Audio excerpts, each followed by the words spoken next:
بسم اللہ الرحمن الرحیم والخبر قد یکون جملتن، اور خبر کبھی جملہ بھی ہوتی ہے۔ مثل زید ابوہ قائم وزید قام ابوہ،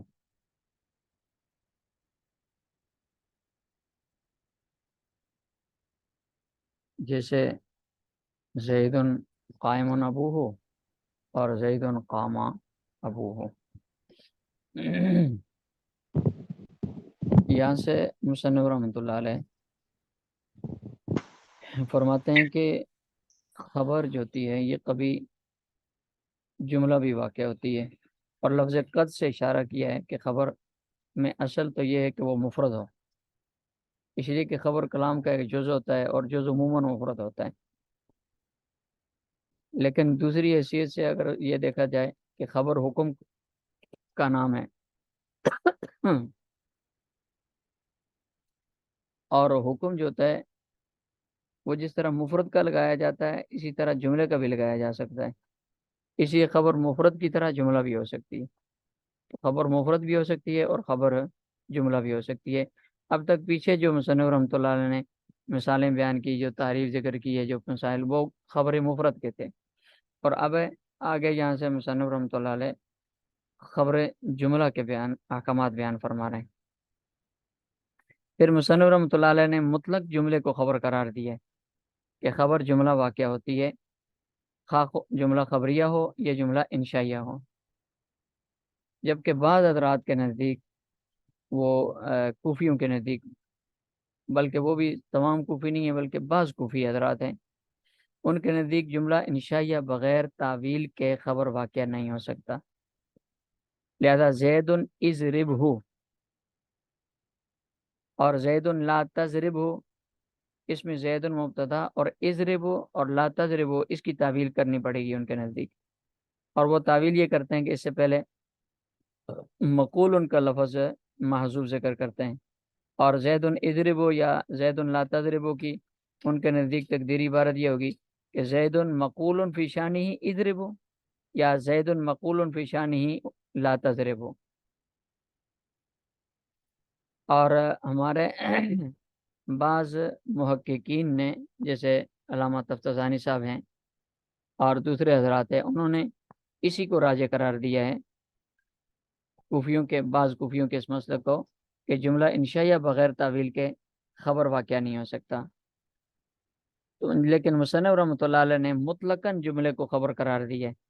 والخبر قد یکون جملتان۔ اب انہوں نے جملے کے لیے خبریہ ہونے کی یا جملے کے لیے انشائیہ کی نفی کی کوئی قید نہیں لگائی، اس لیے گویا یہ اشارہ کر رہے ہیں کہ ان کے نزدیک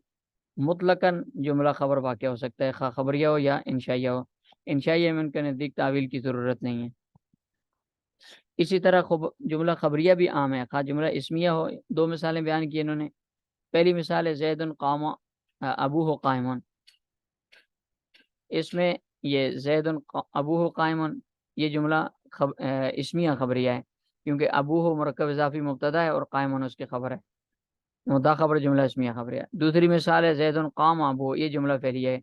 قام فعل ہے اور ابو مرکب اضافی اس کا فاعل ہے، فعل فاعل جملہ فعلیہ خبریہ ہو کر خبر واقع ہوگی۔ فلا بد من عائد، مصنف رحمۃ اللہ فرماتے ہیں کہ جب خبر جملہ ہوگی تو جملے کے اندر ایک عائد کا ہونا ضروری ہے جو مبتدا کی طرف راجع ہو، اس لیے مبتدا کے ساتھ مربوط کرنا خبر کو ضروری ہوتا ہے، کیونکہ مبتدا خبر ہی کی ایک صفت، یا خبر کا ایک خبر مبتدا کی ایک صفت اور خبر مبتدا کا ایک حکم ہوتی ہے، تو ظاہر حکم اپنے محکوم علیہ کے ساتھ، صفت اپنے موصوف کے ساتھ مربوط ہوتی ہے، جبکہ جملہ من حیث الجملہ یہ مستقل بنفسی ہوتا ہے، اس کو کسی کے ساتھ ربط کی ضرورت نہیں ہوتی، اور خبر چونکہ مربوط ہوتی ہے، اس لیے خبر جب جملہ واقع ہو تو خبر کو مبتدا کے ساتھ مربوط کرنے کے لیے عائد کا ہونا ضروری ہے۔ پھر عائد، مصنف رحمۃ اللہ علیہ نے تو مطلق کہہ دیا کہ فلا بد من عائد، یہ بیان نہیں کیا کہ عائد کیا چیز ہوگی، تو شارحین فرماتے ہیں کہ عائد کئی چیزیں ہوتی ہیں۔ مثلا نمبر ایک ضمیر آتی ہے، جیسے خواہ وہ ضمیر بارز ہو، جیسے ہی اس پچھلی مثال میں ابو ہو کے اندر ہو ضمیر دیکھیں یہ زیدن کی طرف راجع ہے، اور یا مستتر ہو جیسے زیدن قام ابوہ میں بھی ابوہ کی ضمیر وہ ہے بارز ہے، اور یا ضمیر مستتر ہو جیسے الحق کو یعلو، اس میں یعلو کے اندر ہوا ضمیر جو الحق کی طرف راجع ہے۔ الفزت الدرہم بقرشن، ضمیر اس کے اندر مقدر ہے، الدرہم منہ بقرشن ہے۔ اسی طرح خبر اس میں اشارہ کی طرف اگر لوٹ رہی ہو نا، خبر اس میں اشارہ ہو، خود خبر اس میں اشارہ ہو جو مبتدا کی طرف لوٹ رہی ہو، تو یہ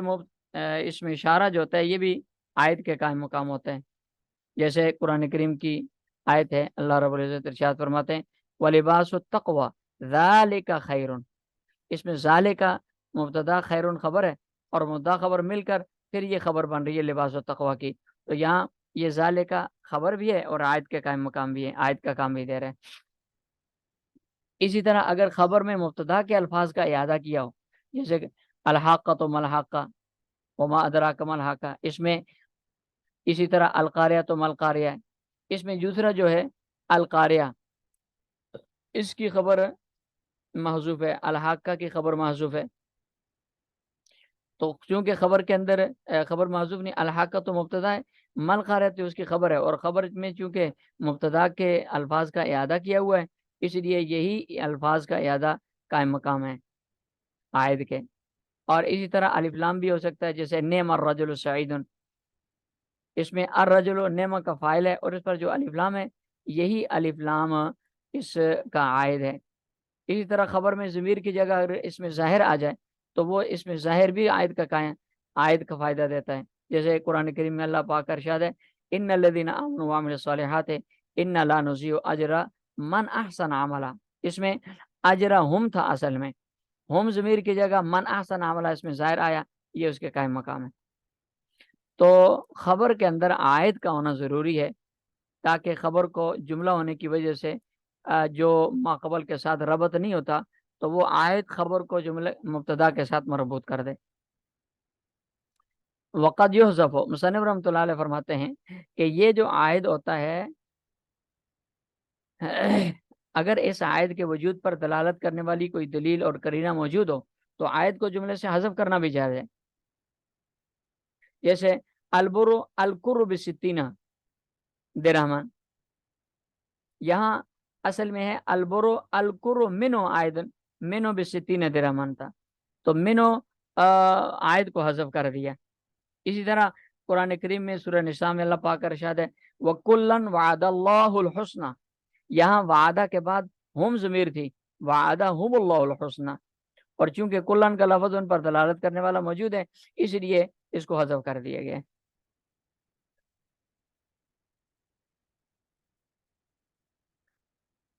چلیں آج اتنا ہی پڑھتے ہیں۔